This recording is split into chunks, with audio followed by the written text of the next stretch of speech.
regarding Moses and the heavy hands. The Torah relates, Shemos 17 and 11, that during the war, when Moshe held up his hand, Yisroel prevailed. And when he let down his hand, then Amalek prevailed. But Moshe's hands were heavy, and Aaron and Chur, who accompanied him, supported his hands.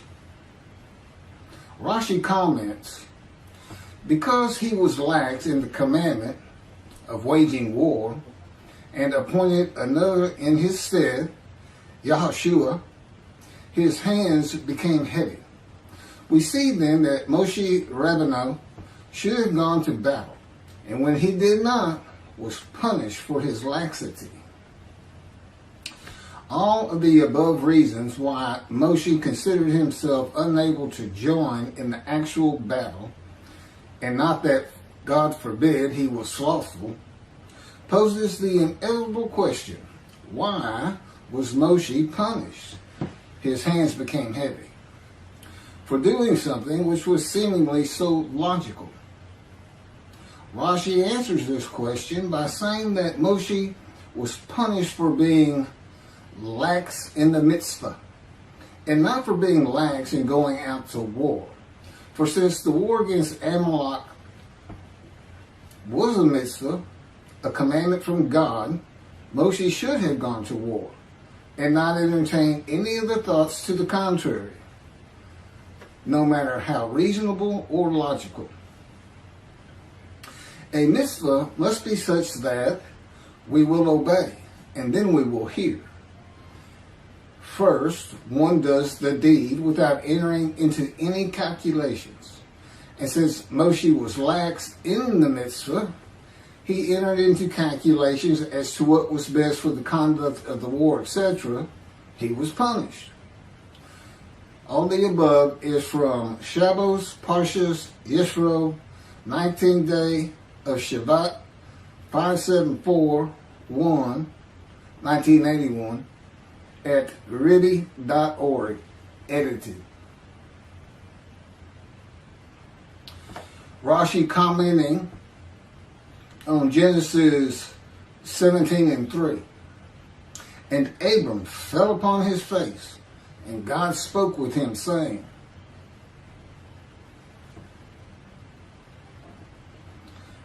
and here's the commentary, and Abram fell upon his face, midrash form, from fear of the Shekinah. For as long as he was uncircumcised, he did not have the strength to stand when the divine presence stood over him. And that is what is said concerning Balaam in Numbers 24 and 4. Who falls and his eyes are open. Also Numbers, Rabbi 12 and 8. I found this in the Beritha of Rabbi Eliezer,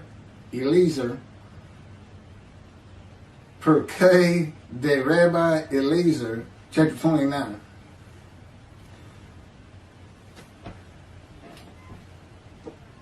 This is verse 6, 7, 8, 9 of Genesis chapter 1.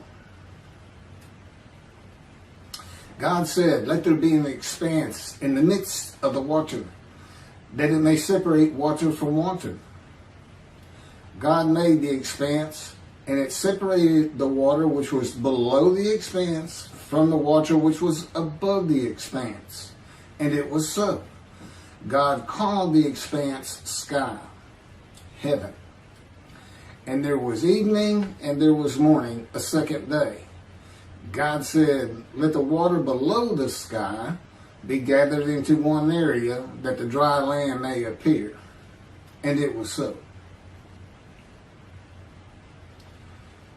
This is Genesis 49 and 24. Yet his bow stayed taut, and his arms were made firm by the hands of the mighty one of Jacob. There, the shepherd, the rock of Israel. This is from Ezekiel chapter 4, verses 4 through 8.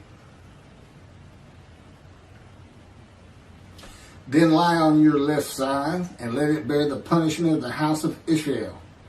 For as many days as you lie on it, you shall bear their punishment. For I impose upon you 390 days, corresponding to the number of the years of their punishment. And so you shall bear the punishment for the house of Israel. When you have completed these, you shall lie another 40 days on your right side, and bear the punishment of the house of Judah. I impose on you 1 day for each year. Then, with bared arm, set your face toward besieged Jerusalem, and prophesy against it. Now, I put cords upon you, so that you cannot turn from side to side until you complete your days of siege.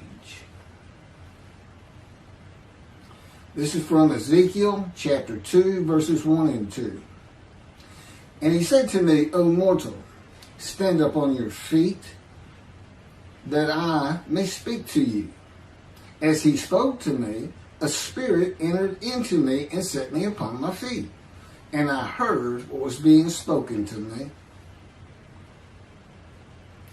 This is from Ezekiel chapter 3, verses 14 and 15. A spirit seized me and carried me away. I went in bitterness in the fury of my spirit, while the hand of the Lord was strong upon me. And I came to the exile community that dwelt in Tel Abib by the Shebar Canal. And I remained there, and I remained where they dwelt. And for 7 days I sat there stunned among them. This is from Ezekiel chapter 3, verses 22, 23, and 24. Then the hand of the Lord came upon me there, and he said to me, Arise, go out to the valley, and there I will speak to you. I arose and went out to the valley, and there stood the presence of the Lord, like the presence that I had seen at the Shebar Canal. And I flung myself down on my face, and the Spirit entered into me and set me upon my feet. And he spoke to me and said to me, Go, shut yourself up in your house. Okay, here's my commentary on everything I just read to you. I know the heaviness of the hands of Moshe. And I know how Jacob's arms were made firm by the hands of the mighty one of Jacob. I have been in a constant state of punishment by the power of God since I offered myself and my soul for guilt to him, as the man described in Isaiah 53. That would be verse 10. It is punishment, but there is far more to it than just that. It also was telling Moshe that God was there and that he was in charge of the battle. And this punishment changes you over time. God is also making you a better prophet. The heaviness is his presence. It is what I feel of his very essence, as he would have me experience it. For a man, it can feel like punishment, but there is a positive to it. It tells me after 13 years that he never leaves me. God also has me enveloped in his power. The same cords of his power that God placed on Ezekiel to confine him to his house and prevent Ezekiel from turning from one side to the other for 430 days as he bore the punishment of the houses of Israel and Judah for their sins. It doesn't say sins, but that's what the punishment would be for. Then there's a reference to, okay? The same heaviness that requires the person of the Spirit of the Holy God to set Ezekiel upon his feet. And that's not real explicit. You know, it sounds more like he just fell down or he flung himself down. Well, he may have known it or not known it, But God slowed me down many times and then lifted me back up. Again, in other videos, you see this mentioned over and over again, the fire refiner. God is God's boot camp. He's the sergeant and you're the cadet, and he's going to put you through it. The heaviness that required Moses to have the strength to stand when a divine presence stood over him. The verses from Genesis associate waters of the unseen realm of God with the waters of the earth. Unseen waters that are above the sky. Because that's the partition. These unseen waters above the sky, that's an element of God's unseen realm that we can't understand or see or know much about. And it's best associated with the waters of the earth.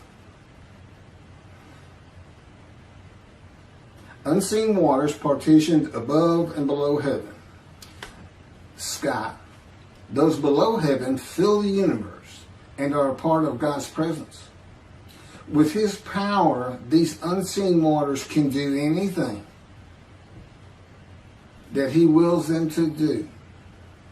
And God senses and can see the movement of every single thing and person in creation by and through them.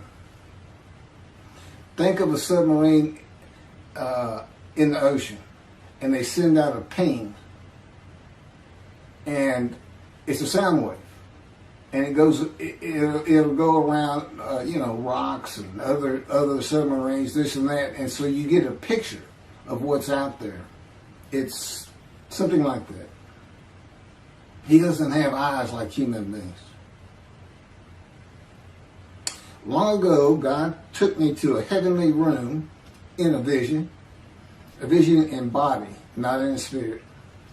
The purpose was to learn how to bear up to the weight of his presence and these waters that cover the earth when I was walking with him in the cords of his power that enveloped me. It was making me very nauseous.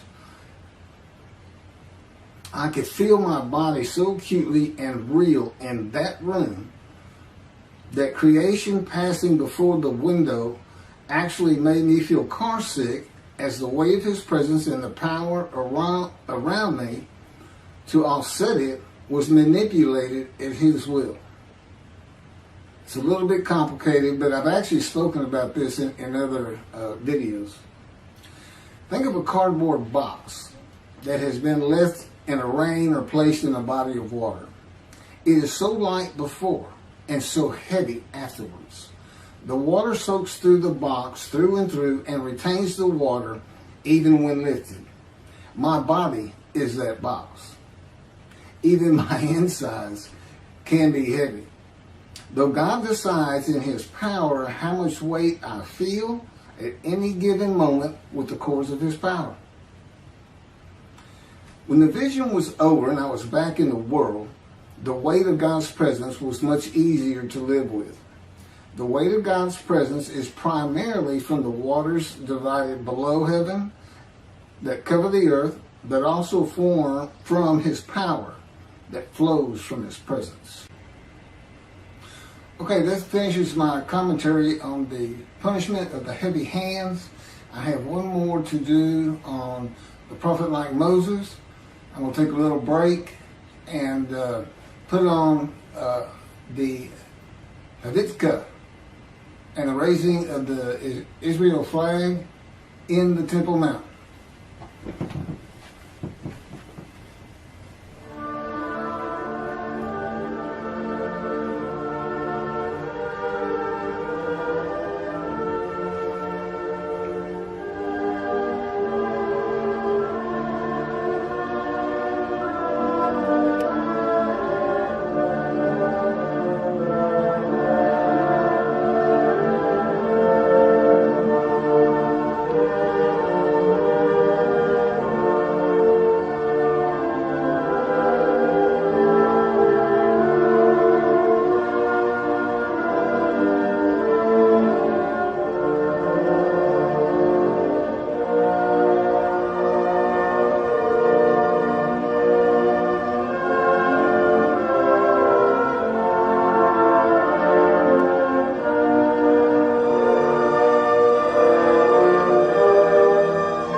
prophet like Moses. Verses 15, 16, 17, and 18 of chapter 18 of Deuteronomy. This is Moses talking to the Israelites. The Lord your God will raise up for you a prophet from among your own people, like myself. Him you shall heed.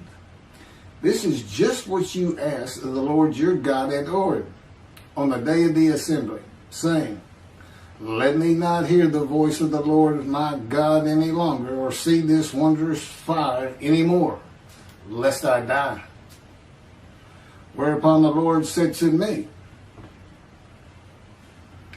this is the Lord to Moses, they had done well in speaking thus. I will raise up a prophet for them from among their own people, like yourself. I will put my words in his mouth, and he will speak to them all that I command him. This is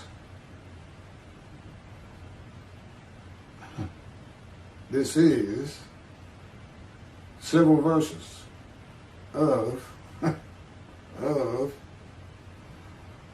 Exodus, chapter 7,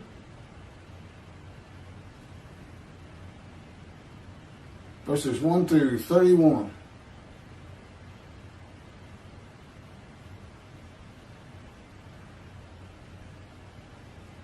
You'll understand why I'm reading this much in it, because I don't have commentary on it.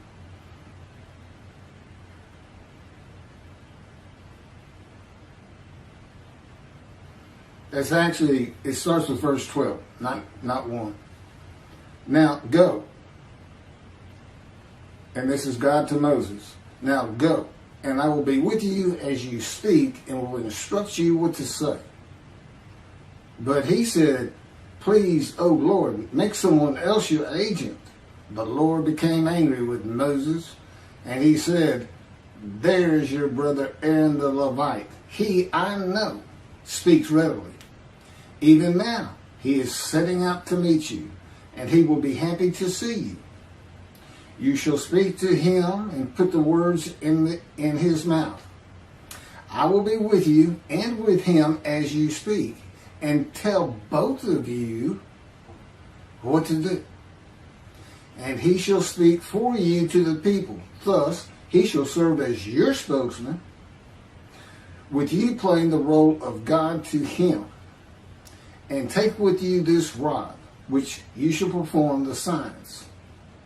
Moses went back to his father-in-law, Jethro, and said to him, let me go back to my kinsmen in Egypt and see how they are faring. And Jethro said to Moses, go in peace. The Lord said to Moses in Midian, go back to Egypt, for all the men who sought to kill you are dead. So Moses took his wife and sons, mounted them on an ass, and went back to the land of Egypt. And Moses took the rod of God with him. And the Lord said to Moses, when you return to Egypt, see that you perform before Pharaoh all the marvels that I have put within your power. I, however, will stiffen his heart, so that he will not let the people go. Then you shall say to Pharaoh, thus says the Lord, Israel is my firstborn son. I have said to you, let my son go, that he may worship me, yet you refuse to let him go. Now I will slay your firstborn son. At a night encampment on the way, the Lord encountered him and sought to kill him. Him is Moses. So Zipporah took a flint and cut off her son's foreskin and touched his legs with it, saying, you are truly a bridegroom of blood to me. And when he let him alone, she added, a bridegroom of blood because of the circumcision. The Lord said to Aaron, go to meet Moses in the wilderness. He went and met him at the mountain of God, and he kissed him. Moses told Aaron about all the things that the Lord had committed to him and all the signs about which he had instructed him. Then Moses and Aaron went and assembled all the elders of the Israelites. Aaron repeated all the words that the Lord had spoken to Moses, and he performed the signs in the sight of the people. And the people were convinced. When they heard that the Lord had taken note of the Israelites and that he had seen their plight, they bowed low in homage.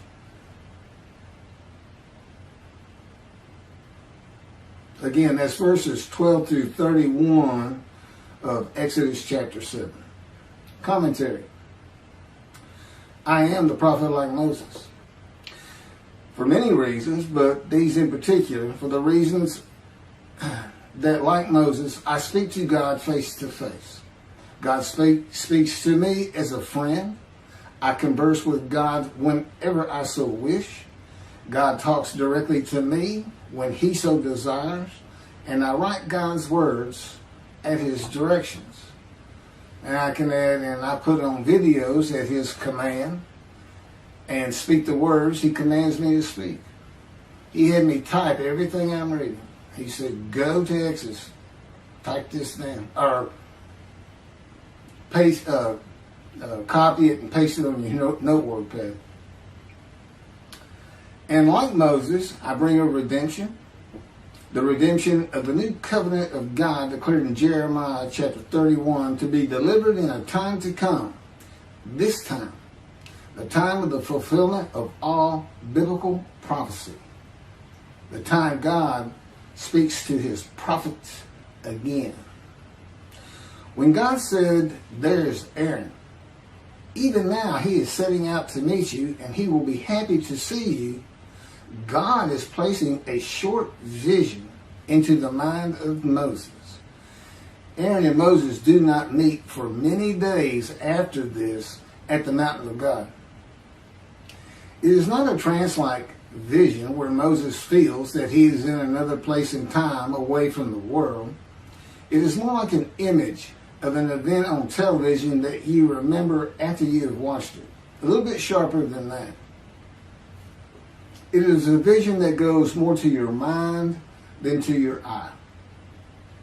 The image would have been of Aaron walking out of his dwelling place, and together with God's words, he is setting out to meet you. Moses knows that Aaron is on his way where they are to meet at the mountain. So, it's okay. This is the way God communicates with Moses and the way he communicates with me. I listen to his words, and he often sends to me picture visions, as does the Holy Spirit of God. They're always together. It is not a confirmation of God's words so much as it is a more perfect way to communicate words with pictures. Often it is just picture visions that have instant meaning to me. God says to Moses, I will be with you and with him as you speak and tell both of you what to do. God often tells me what to do and say when I'm talking with another person. But our level of communication is such that I don't have to actually hear him. He can put knowledge into my mind as I speak. He can take control of what I speak. He can take control of my body and mind and put in different words than I would have used. He is always with me. I am a host of the Lord of hosts. That means God dwells with me. Now, the communication with God and Aaron is much more limited than the communication between God and Moses. Moses is to speak the words God gives him to Aaron for Aaron to speak to Pharaoh.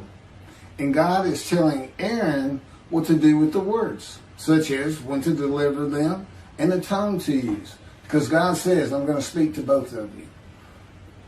But all the words he's speaking are coming from Moses. So that's what will be left. When to deliver them, how to deliver them. God tells Moses that Aaron will be his spokesman Moses playing the role of God and Aaron being his prophet, as Moses delivers God's words to Aaron to be spoken to Pharaoh. When Moses speaks the words of God to another person, God is speaking through him, just as God is speaking through me in this video and in all 63 videos that we prepared over the last month and a week or two. And they're all based on 2 books that he dictated to me as he dictated the Torah to Moses. I had to learn everything first, but every word, every sentence, every paragraph, every chapter are his. The first book is about 285 pages long, but that's with about a 30-page addendum, which is a summary of each chapter in a paragraph or so. And it's called Isaiah 53 in the Day of the Lord. And in that book, what he wanted was for me to never say that I am this man. But reading it, you almost can't escape it. At least the thought is he saying, because it would be things like, how do you know Elijah? Well, he'll know everything you can know about heaven. And I got several chapters that are all just about heaven, things that aren't generally thought of or known. So the implication is there. But now the next book we did is called The Life of God's Righteous Servant of Isaiah 53. And it's my life. It's my life. God didn't speak to me, and I was an atheist for 50 years until I was 50. But he was with me from birth to make sure I fit every verse of Isaiah 53, and particularly wounding. He was wounded. Well, I've got 15 surgical scars, and I've been shot through the abdomen and impaled my right knee on a broken glass bottle, and etc., etc. I was like the most accident-prone person you ever wanted to meet. Little did I know I was being prepared for this time. I'm now 63. And so the life of God's righteous servant, it's my life. And he dictated that to me. Of course, I didn't have to learn it first. I just had to remember. And he puts remembrance into my mind. I can remember like no other human being on this planet. He can have me not only remember an event, the first time I drove a car, for instance, kissed a girl, but he can bring it back to me as though it's actually happening again. It's not just, I know when I drove a car, I was so excited and it felt so great. No, I feel the excitement. Okay, the ambience of the day. Everything is there. But he can do the same thing when you get shot through the abdomen on a ranch in Texas, like it's happening all over again. Just to show me what was really going on that day and what he had to do with it, controlling my perceptions. Thanks for listening.